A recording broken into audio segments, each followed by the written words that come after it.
بولاية بسة شهد حركية تنموية متسارعة في المدة الأخيرة، فقد برمجت مختلف الصيغ لتلبية رغبات أغلب شرائح المجتمع.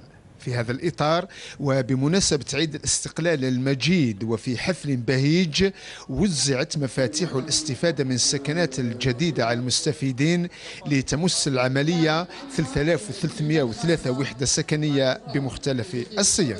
والحمد لله بعد طول انتظار رانا دينا السكنه تاعنا والحمد لله يا ربي. 10 سنوات ونحن ننتظر هذا الفتح، يعني معاناة كبيرة، سكن مع الوالد وغير ذلك، يعني ونحن عائلة كبيرة مسرورون جدا هذا اليوم باستلامنا لهذا المفتاح. فرحتي كبيرة، أول مرة يعني نهز الشهادة تاع السكن، وليا ياسر يعني نستنى فيها، وليا ولبناتي.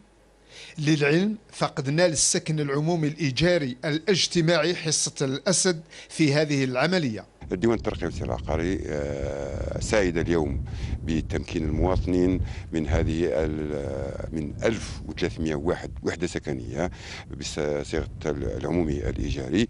هذه القائمة التي انتظرها مواطنو الولاية لفترة طويلة. تمت اليوم بولاية بسة توزيع 3303 وحدة سكنية وإعانة عمومية، ليصل العدد الإجمالي الموزع خلال هذا الثلاثي إلى 4490 وحدة سكنية وإعانة عمومية. ويبقى العمل لإنجاز العديد من برامج المشاريع السكنية بولاية بسة متواصلا.